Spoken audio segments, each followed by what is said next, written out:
Hey guys, it's Robert here. I'm in Japan to see Shin Gojira.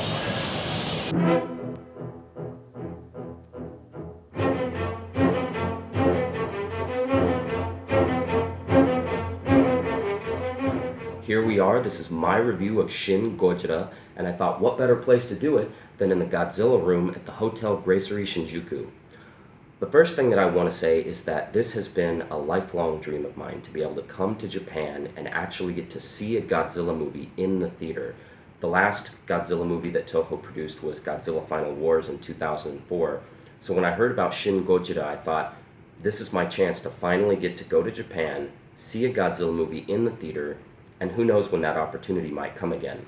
So I absolutely had to come here and see this movie. It cost me a fortune to get to Japan. It cost even more to stay in this room, but I had to do it. I absolutely had to do it.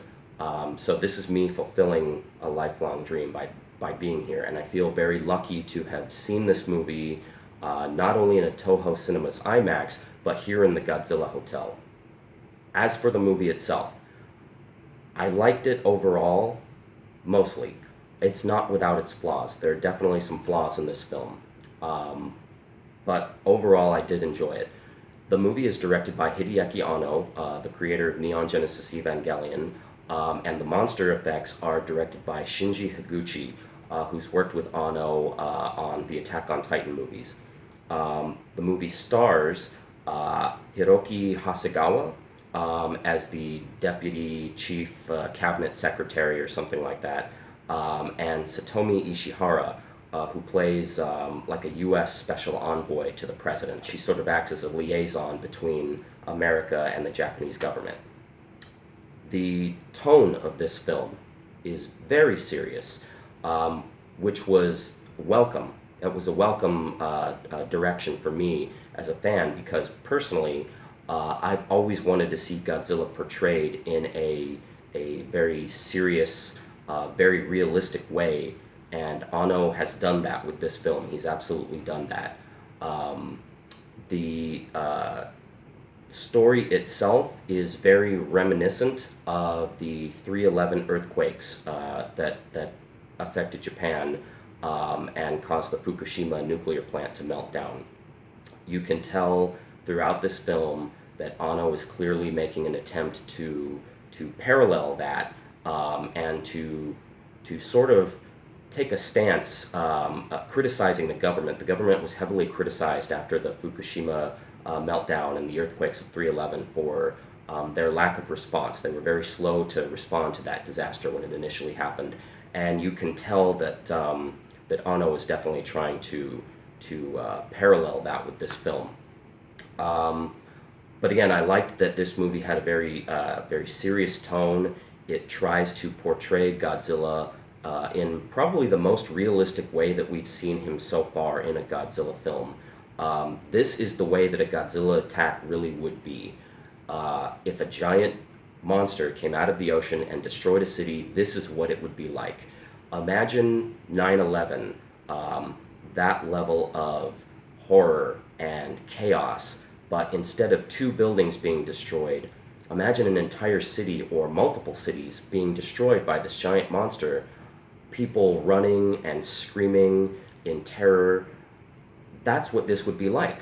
And so Anno does a great job of actually capturing that and bringing it to life. Godzilla has multiple appearances in this film, or I should say he has multiple forms in this film. His first form we don't actually see. It's been said that it's like a giant tadpole underwater. We see glimpses of it early on in the film. We see part of a tail sort of streaking through the water, but we don't really actually get to see this form. His second land form, I have to admit, when I first saw it, it was a little jarring. He doesn't have any arms. He's just sort of like pushing his way through the streets of downtown Tokyo, kind of, rummaging through canals and kicking up boats and cars and crushing people. His third form, which is also a land form, is sort of an upright walking version of this. He does sprout little tiny arms, and he starts to look a little bit more like the traditional Godzilla that we all know.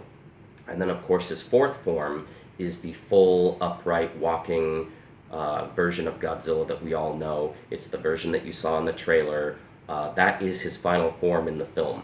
So some people have said, oh, well, he changes forms throughout this movie, and what we saw is not going to necessarily be his final form in the film. What you saw in the poster, what you saw in the trailers, that is his look for the duration of the film. Once he transforms, that is the Godzilla that we're going to get. The monster effects, in my opinion, in this movie are fantastic. I think that Shinji Higuchi did an amazing job with the effects in this film. I think Anno did a great job of capturing them. This is by far the most realistic looking Godzilla that we have gotten from Toho thus far. One thing that I love that Anno did was he really captured Godzilla the way that he would look if you were seeing him from the ground. And that's one thing that I've always wanted to see in a Godzilla movie. There are a lot of shots where we are either standing on street level or we're driving in a car and we're looking up at Godzilla, and you can really get a sense of scale. You can really tell just how big this creature is. And scenes like that are very effective. They work very well. So that was one thing that I really appreciated, a lot of low angles looking up at Godzilla. Another point that I want to make about this movie is that coming from Anno as the director, there is definitely a similarity. There are a lot of similarities between this and Evangelion. You can definitely feel the director's style in this film, which I'm glad, because I'm a huge fan of Neon Genesis Evangelion. I think it's one of the greatest animes of all time. So I liked that you could feel Anno in this film. I was actually hoping that you would be able to feel him and his directing style come across in this film. This movie at times is terrifying. I've been a Godzilla fan for over 30 years. I've always wanted to see a realistic take on Godzilla. I've been waiting for somebody to make a movie like this. And Anno manages to depict Godzilla very realistically and make him scary. In Evangelion, Anno has a way of making the angels and the Evas terrifying. There's something about the way that they're depicted that for me at least, has always made them absolutely terrifying. And when I heard that Anno was directing this film, I had hoped that that would carry over to Godzilla and to the way that he depicted Godzilla, and it did. He manages to take a character and a franchise that's over 60 years old, and not only does he breathe new life into it and make it fresh again, he also makes Godzilla scary, and that is no easy feat. So my hat goes off to Anno for that. My two favorite Godzilla movies are the original Gojira from 1954 and Godzilla 1984. For me, they're the only two films that have depicted Godzilla in a truly serious way. They tried to make him real. They tried to make him scary. And Shin Gojira takes that to the next level. For me, it is the most believable, most realistic, and probably the scariest depiction of Godzilla to date. The music in this movie. There are actually quite a few instances where they use original Akira Ifukubi score in this film. When Godzilla first starts to transform on land from his second to his third form. So basically, he starts to grow, he sprouts little arms, and he stands upright. They play one of the classic themes from the original 1954 Godzilla, which kind of took me by surprise at first. Again, when he comes ashore in his fourth and final form, they play the Godzilla theme from King Kong vs. Godzilla, the one that they use when he's coming ashore. He's just escaped the iceberg, and the military, the tanks and everything, they're firing artillery at him. They use that theme. As a fan, I thought that was cool for nostalgic reasons, but I also thought that the music was misplaced at times. The music in this film, the composer of this film, is Shiro Sagisu, who did all the music for Neon Genesis Evangelion, and he did the music for the Rebuild of Evangelion films. And the music in Shin Gojira is very reminiscent of the latter. It's very reminiscent of the scores that he has done for the Rebuild of Evangelion films. And again, that's something that I was hoping for. When I heard that Anno and Sagisu were going to be working on this film together, to me that was a dream come true, because as a huge Neon Genesis Evangelion fan, I love it when two things that I love find each other and come together. So you've got Gojira, which is, something that I've loved my entire life, and then you've got my favorite anime, which is Neon Genesis Evangelion, and when, the two of them come together, to me, that just, that's a dream come true. But at the same time, it made me worried. I was skeptical because it could result in something really great, but then at the same time, expectations are going to be high, and there's the potential to be very let down if things go wrong. So anyway, Shiro Sagisu does the music for this film, and his score is great. So much of the music that he did for this movie is very, action-driven. It's terrifying at times, and so I really felt like Anno should have just let Sagisu score the entire film. He should have just used Sagisu's score throughout the film, maybe one or two pieces of classic Ifukubi score, at key moments would have been cool, and that would have been enough of an homage to fans. But they really did overuse Ifukubi a lot, and I felt like Anno really should have just used Sagisu's score throughout, because his music is great. As far as the sound design goes, there are a lot of Showa-era sound effects used in this movie, which I also found to be a bit surprising. Godzilla's foot stomps when he's walking around Tokyo are the same foot stomps that were used in the original Gojira from 1954. His roar is the original roar from Gojira 1954. There are a few instances where they use some other Showa-era roars and sound effects, but again, to me that made the movie feel kind of dated. If you're going to make a movie called Shin Gojira, which is roughly translated to New Godzilla, if you're going to make a movie called New Godzilla, you should use all new effects and you should use all new score. So I get that Anno is a fan. I get that, he is a fan of the source material, and that's great. As a fan myself and for nostalgic reasons, I appreciate that. But again, it also felt misplaced hearing some of those effects, because at times you would hear foot stomps from the original Godzilla, and then immediately following that, in the next scene, you would hear much more modern, updated foot stomps, the kind that you would hear in like Jurassic World or Jurassic Park, that shake the walls and made the entire theater rumble. And so to me, it was kind of, it was very uneven. The sound design was very uneven that way. I feel like he should have just done all of one or all of the other, instead of doing a combination of the two. For the most part, the acting is really good.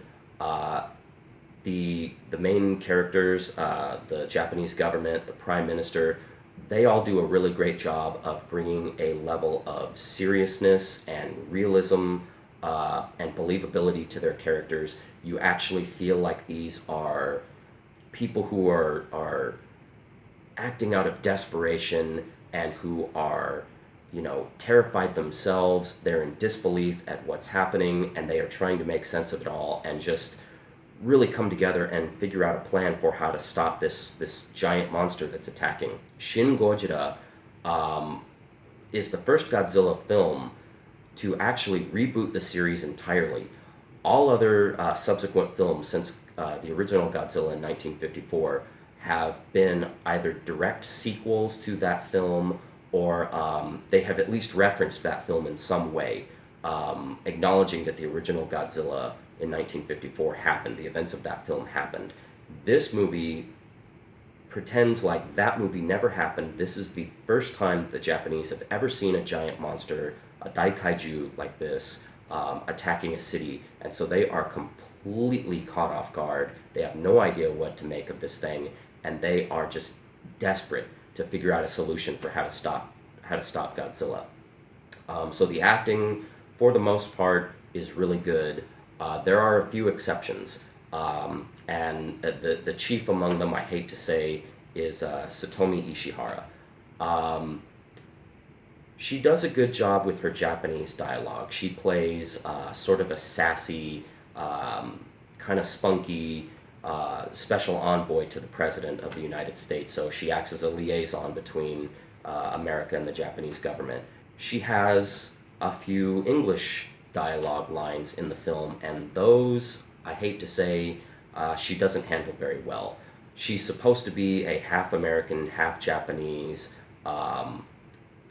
American citizen, and you would think that she would be able to speak fluent English that way without any accent. And unfortunately, her English dialogue scenes, they're spoken with a heavy, very thick Japanese accent, and it's not believable at all that she's meant to be, this American liaison that's working with the president for the United States government. So again, I wish that they had just kind of either cut her English dialogue way back or just left it out altogether. One thing that has been said about this movie, and unfortunately I'm inclined to agree, is that there is a lot of dialogue. There is a lot of dialogue in this film. There are many, many, many scenes where we are just watching the Prime Minister, his cabinet, members of the Japanese government in rooms just talking. And the movie starts off, right away. We see, an explosion. We see flashes of Godzilla's tail in the water, people scrambling to figure out what's going on. So the movie starts off at breakneck speed, and we're thinking, wow, this is great. If their whole movie is like this, then this is going to be a great ride. And then right away, we go into these, government office buildings, and we're watching a bunch of people just sitting around, watching the news on a monitor and just debating, just talking about what are we going to do, what is this thing, and how are we going to form a plan to stop it. And that just kind of goes on. There are times where people are speaking very fast. You can tell that they're just trying to get as much dialogue as they possibly can out in a very short amount of time. A lot of that dialogue just should have been tightened up, or should have been left out completely. This movie should have been more about Godzilla. I get that Ono was trying to parallel the events of 3/11, the earthquakes, and the Fukushima meltdown. I get that he was, trying to, almost take a political stance toward the government on how slow they were to respond. But there didn't need to be this much dialogue. The movie does feel bogged down at times, and it really slows down the pacing. I felt like this movie could have benefited a lot from a much tighter edit, and that would have helped with the story structure a lot. That would have made things flow a lot better if they had just cut a lot of that dialogue out. The story. So the movie begins with members of the Coast Guard.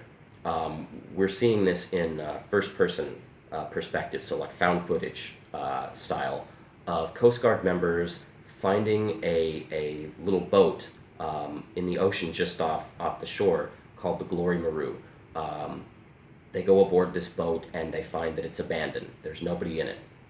All they find on a table is a file folder and like a little origami, like a little crane, I believe, folded up and just left on the table. And then they find a pair of shoes lying on the floor, which suggests that whoever was aboard this ship committed suicide, because apparently that's what the Japanese do when they're going to commit suicide, is they take their shoes off and they just leave them there.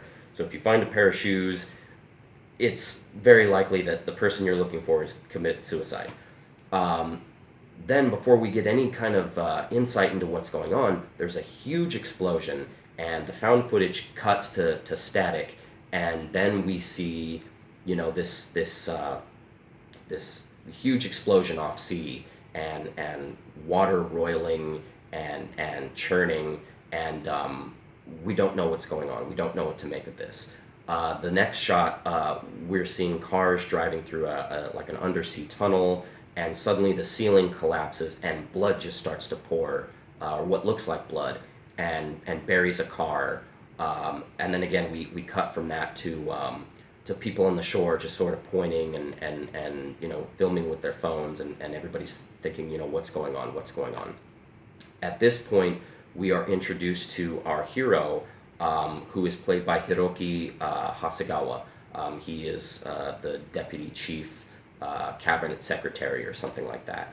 So he's called into action, and he goes to a meeting with the prime minister, and everybody is talking about what is this thing? What is this thing that is, that just happened, this explosion that just happened? People are filming it with their phones, and now we're starting to see footage of something moving in the water, what looks like a tail. This is Godzilla's first form, the tadpole form, that we don't really get to see beyond that. The Japanese government deduces that this is an amphibious creature, that therefore it's not going to be able to come on land, and so they just kind of tell everybody, oh, don't worry about it, it's not going to come ashore and it's not going to attack. And well, what does it do? Of course it immediately comes ashore and starts attacking people. So from there we cut to scenes of a giant monster. We haven't seen its face yet, but we see a giant monster just like rummaging through canals, right? Just destroying everything in its path. It's kicking up boats, it's kicking up cars, it's plowing through bridges, it's crushing people. We see, bits here and there of dorsal fins. So anyway, nobody knows what to make of it, nobody knows what's going on. And then finally this thing, we get our first glimpse of it. We cut to a wide shot of this creature. It's very larval.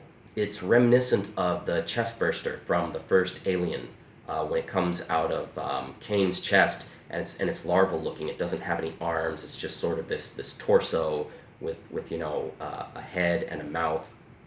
This second form of Godzilla, he's got these big eyes, almost like fish eyes, and he's got the traditional spines on his back, but no arms, just a pair of legs and a tail, and he's just kind of like shuffling through downtown Tokyo, and he's killing lots of people, as he makes his way through the city. So now the government is trying to figure out, well, what is this thing? What do we do about this thing? And at this point, the creature actually stops, and this is where we hear the first Ifukubi cue, one of the themes from the original Godzilla 1954. It stands upright. It starts to transform. He starts to grow at an incredible rate. He sprouts little tiny arms, and he stands upright, and he lets out the original classic Showa Godzilla roar, the original roar from the 1954 film. So obviously this is Anno telling us this is Godzilla. This thing that you are seeing this is the true Godzilla here. And at this point, the monster starts to walk on two legs, and it starts to look a little bit more like the Godzilla that we all know. Before it was very amphibian looking. Now it still kind of has the fish eyes, but at least it's walking upright. And it continues its rampage through Tokyo and continues to destroy everything in its path. So now the government orders a squadron of Cobra helicopters to take off and surround the creature and potentially engage it. The helicopters, they line up in the sky, and they just kind of stop there. They're waiting for an order to attack. Meanwhile, the Japanese citizens are being evacuated. People are being ushered down the streets. They're being taken out of their homes, presumably to evacuation shelters. The helicopters are now standing by waiting for an order to attack. And Godzilla stops. He just kind of stands there. The military and the members of the Japanese government, they're sitting there, and they're waiting for the prime minister to do something. This prime minister doesn't know whether he has the authority to actually attack this monster, whether he can authorize a military strike. And so he's just kind of sitting there waiting. And everybody's sitting around him is going, hey, come on, fight. Let's attack this thing. And then at the last minute, one of the helicopter pilots sees that there are still people on the ground evacuating, and they're too close to the danger zone. They're too close to Godzilla. And so the prime minister orders them to retreat and call off their attack. And at this point, Godzilla actually retreats himself and he goes back into the ocean. While Godzilla is gone, this conveniently gives the Japanese government time to regroup and start to decide what are we going to do? What is this thing? Where did it come from, and how are we going to stop it? This is where Satomi Ishihara's character is introduced, and she brings the prime minister and his cabinet top secret information from the U.S. government that they somehow, came into possession of, that gives a little insight into what Godzilla is. So in this movie, Godzilla starts off as a bunch of microorganisms that have been feeding off of this nuclear waste that's been, just left at the bottom of the sea. And these microorganisms, over time, came together and amalgamated to form one larger creature, one giant monster that is now continuously evolving into other things.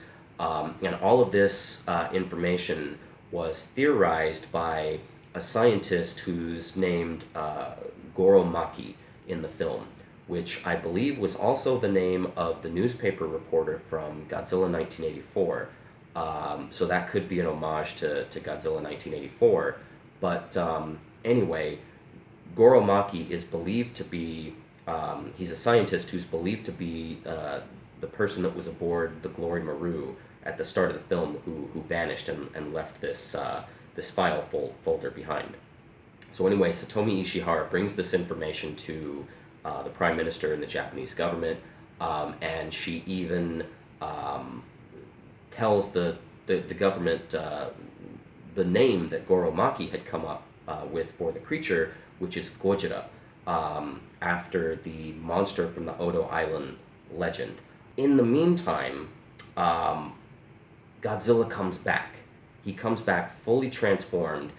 This is the Godzilla that we know. This is the Godzilla that we saw in the trailers, that we've seen on all the posters. He comes back fully transformed in his final form, at least for this movie, and he starts his rampage of destruction on Tokyo. He is by far the biggest, most destructive Godzilla that we've ever seen. He is just destroying everything in his path, and this leads to, in my opinion, some of the best Godzilla destruction footage that we have ever seen. We get some really great shots, again, looking up at him from street level, looking at him, these really great wide shots of him just trampling through the city. Meanwhile, the Japanese government, the Prime Minister decides, okay, we have to attack, we have to stop this creature, or he's going to destroy everything. So he authorizes a military strike. This time, we get more Cobra helicopters taking off, we get Apache helicopters taking off, we get rows of tanks lining up, we get F-16s, we get a full military arsenal here that is fully prepared to stop Godzilla. So Godzilla approaches the military, and the military just unloads on him. First, the Cobras start firing on him with their machine turrets, and we see bullets just bouncing off of Godzilla. They are totally ineffective against him. It's like he's bulletproof. Next, the Apaches move in, and they start firing on him with their miniguns, their Gatling guns. This Godzilla is virtually indestructible. He's impervious to all these weapons, and so he just continues his rampage unabated. Finally, the tanks start firing on Godzilla, and they're blasting him with, shells and artillery just nonstop. And nothing is working. Nothing even slows him down, and Godzilla just continues his assault on the city. The F-16s move in, and they start shooting missiles, and even the missiles have no effect. I mean, they're shooting Godzilla right in the face. Nothing is doing any damage to this creature, and the Japanese government is just stunned. They don't know what to do. They don't know what to make of this thing, and they're just, blown away by the fact that their weapons have no effect on Godzilla at all. Godzilla steps on a bridge, and a huge section of the bridge goes flying through the air, and the tanks are hurrying to get out of the way, and the bridge comes crashing down and flattens a few of the tanks and destroys one of the tents, one of the bunkers that the Japanese soldiers are in, and again, the government just has no idea what to do. They are completely shocked by all of this. Throughout the movie, the American government has been saying, hey, Japan, let us step in. We'll work together, but let us step in and handle this. And, you know, we have the strongest military in the world. We'll take care of it. Let us, you know, handle Godzilla.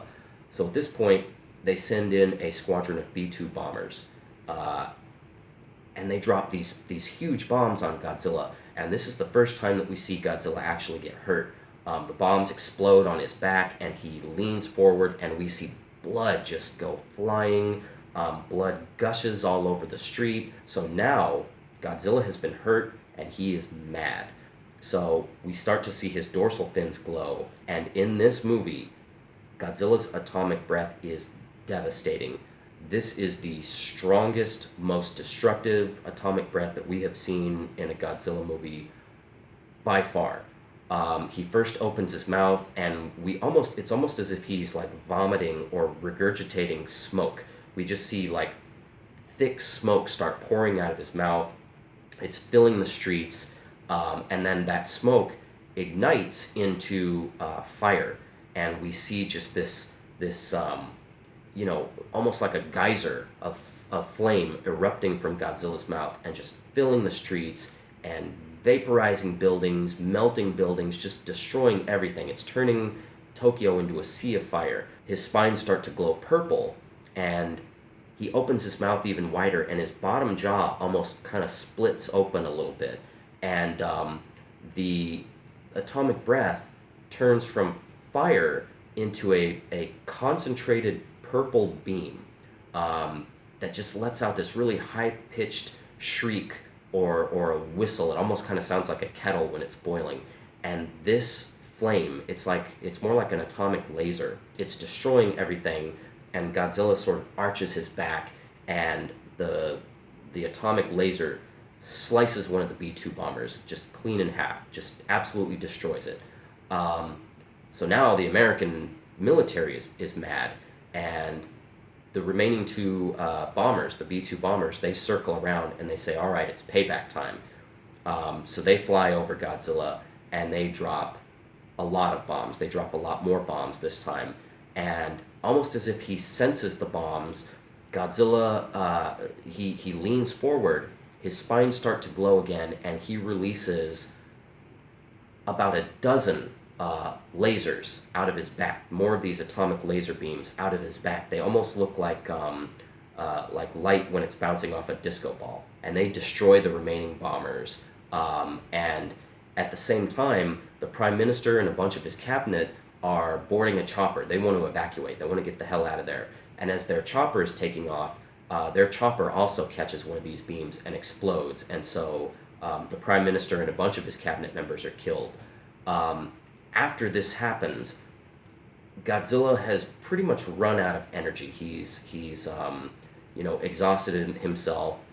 He's probably overheating. He's exhausted his nuclear energy, and he just sort of stoops over and becomes almost totally immobilized, like a statue. He just stands there. Presumably, he's just exhausted, and he needs time to recharge, to rebuild his energy.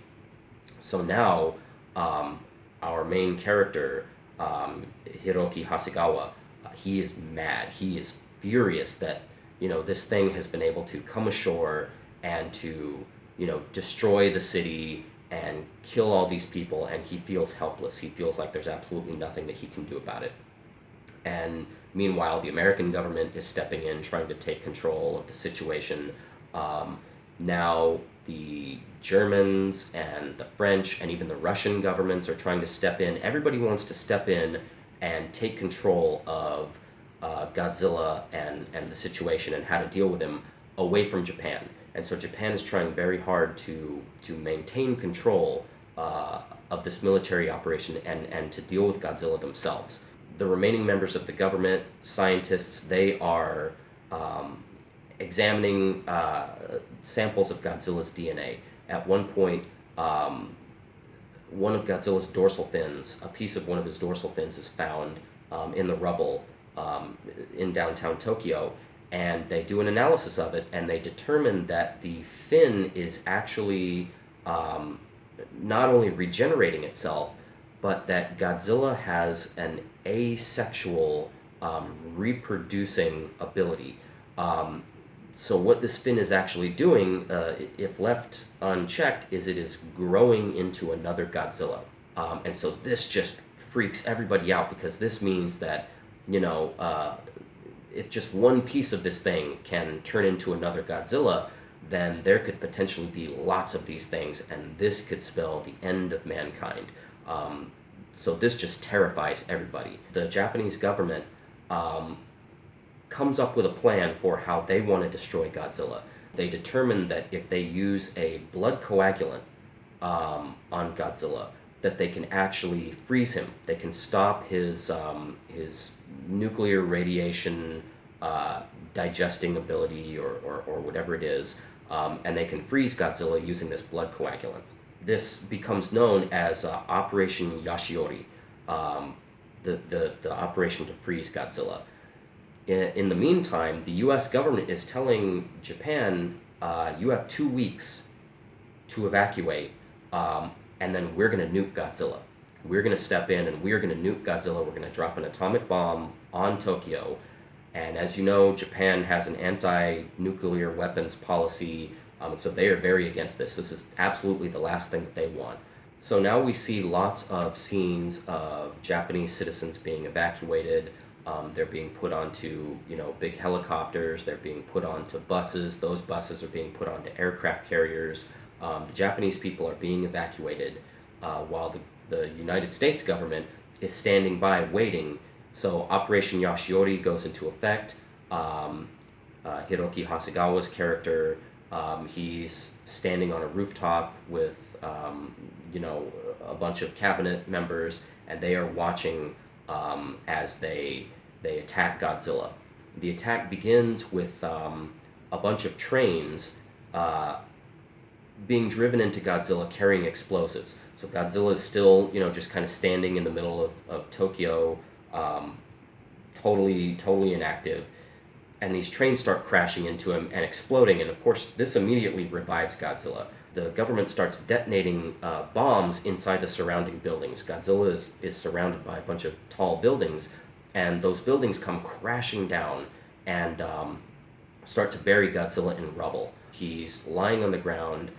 He's immobilized temporarily, and tanker trucks full of blood coagulant with big cranes on top, they rush in and they surround Godzilla, and they put the cranes into his mouth. They're giant hoses on the end, and they start trying to pump him full of blood coagulant. And Godzilla realizes this, or he at least realizes that something's going on, and so he then his dorsal fins light up, and he starts to fire the purple heat beam again, and just destroys all of the tanker trucks and destroys all of the soldiers. And he stands up and he is ready to continue his rampage. So a second wave of trains come in, and again loaded with explosives, and they blow up and they cripple Godzilla a second time. More buildings are detonated and come crashing down. They knock Godzilla down a second time, and then a second wave of tanker trucks roll in. They put the cranes in his mouth again. They start pumping the blood coagulant into him again. Finally, Godzilla stands up one last time. His dorsal fins start to glow, but then they start to dim again, and he lets out one last classic 1954 Godzilla roar, and then he instantly turns to stone, frozen. The blood coagulant has taken effect, and Godzilla is frozen like a giant statue in the middle of downtown Tokyo. And he just stands there. And I remember thinking, well, wait a minute, this can't be it. I mean, that can't be the end of the movie. I mean, he's going to break free, and there's going to be one last big fight scene, and suddenly everybody starts, cheering. They start breathing a sigh of relief. The ending theme starts to play, and everybody's just overjoyed, and you realize, oh, wait a minute, they're serious. This is it. And so that kind of took me by surprise as well, that was the end of the movie. I mean, it really didn't seem like Godzilla put up that much of a fight. So now we've got, Hasegawa and Ishihara, and they're standing on this rooftop, and they're just talking about, it's over, we defeated him, and, in the distance, we see this giant Godzilla statue still just standing there in the middle of the city. And so you're kind of left to wonder, well, what are they going to do about him? I mean, are they just going to leave him there? Is there just going to be this giant Godzilla statue standing in the middle of the city from now on? I mean, they can't just leave him there. I don't know about you, but, presumably everybody is going to return, life is going to return to normal. People are going to go back to work. If you worked in one of the buildings downtown that this big Godzilla statue is standing next to, I mean, wouldn't you be a little worried? I don't know about you, but if I'm driving to work and I look up and I see him, or if I'm in an office building and I look out the window and there's this huge Godzilla statue standing out there, I might constantly be thinking, hey, what if this thing wakes up again? Or what's going to happen, if he comes back to life and he breaks out of there? So that was a little weird to me. I don't know, maybe the Japanese government, afterward, maybe they're planning to, deconstruct him or something. Maybe that's what they're going to do to Godzilla after this point in the film. I don't know. But the final shot of the movie that we see, the camera is moving up Godzilla's tail. And we come to a stop at the tip. And we see at the tip of Godzilla's tail a bunch of humanoid skeletons coming out of his tail. That they look almost human. They still have Godzilla's face, and they still have his jaws with all the gnarly, snaggly teeth. And they have Godzilla dorsal spines on their backs. But they just look like these sort of monstrous, mutant, human Godzilla hybrid things. And it's been theorized that this was Godzilla in the last minute when he knew that they were about to freeze him. This was him attempting to reproduce, before he died, or, before he became immobilized. That these things coming out of his tail were potentially going to be new Godzillas. Whether that's true or not, we don't know. It could just be Anno trying to show us something bizarre in the last moment of the film, and then he says, okay, discuss. Everybody go home and debate. You try to figure out what's going on, and it might make sense. He might have a plan for it. He might not. Regardless, people are talking about it. Nobody really knows quite what to make of it. I thought it was a very, odd way to end the film. And then that's it. That's the final shot. We cut to black, and then the credits roll, and from there we are treated to about 3 or 4 different classic Ifukubi cues. We get first the original theme from Godzilla 1954. After that, we get the theme from Ghidorah, the three-headed monster. Then we get the Monster Zero March from Godzilla versus Monster Zero, or the invasion of the Astro Monster. And then the final theme that we hear is the main theme from Godzilla vs. Mechagodzilla from 1993. And so that's just kind of it. My final thought is that I liked it. I liked it a lot, actually. It could have been better. It did fall flat in a few places. There is too much dialogue. I feel that this movie would have benefited a lot from a tighter edit. Right now, it clocks in at about 120 minutes, so roughly 2 hours. This movie could have been cut down to an hour and a half, and I feel like it would have worked a lot better. The story would have flowed a lot better. The pacing would have been better. The action scenes would have been a lot more effective.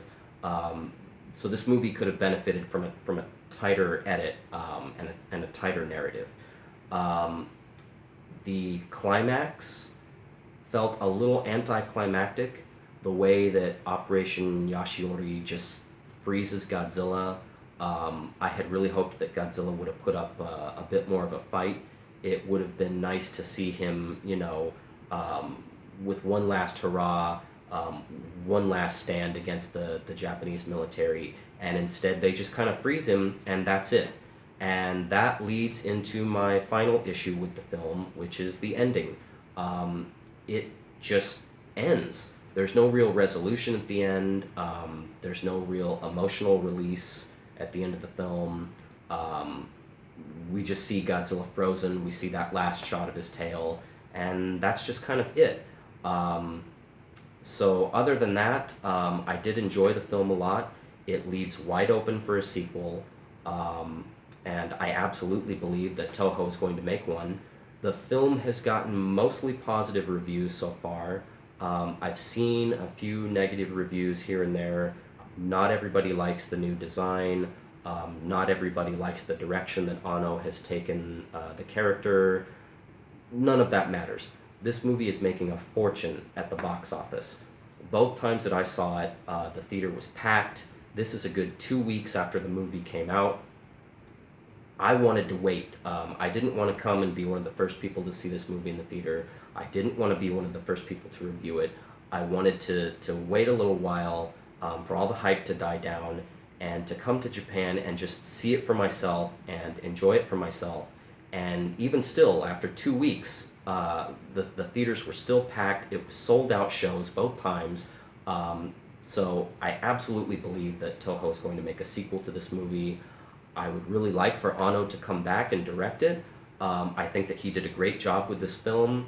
I like the direction that he took the character, and personally, I would love to see what he does next. If this is the kind of treatment that he is going to give Godzilla, this very dark, very serious, and realistic depiction of the character, then I would love to see what Anno would do with some of the other monsters. If Godzilla's going to fight another monster in the next film, I would love to see what Anno does with King Ghidorah, or Mothra, or Rodan, or maybe even a whole new monster. Anno is known for coming up with these really original, really terrifying monsters. So I would love to see what he does with a monster of his own. So with that said, I would absolutely like to see him come back and do a sequel to this movie. And I'm anxious to see what he and Toho are going to do next with this franchise. So that has been my review of Shin Gojira. Again, like I said, overall, I liked it a lot. I hope you enjoyed this review. Please be sure to subscribe and leave your comments below. And that does it for this one. Sayonara!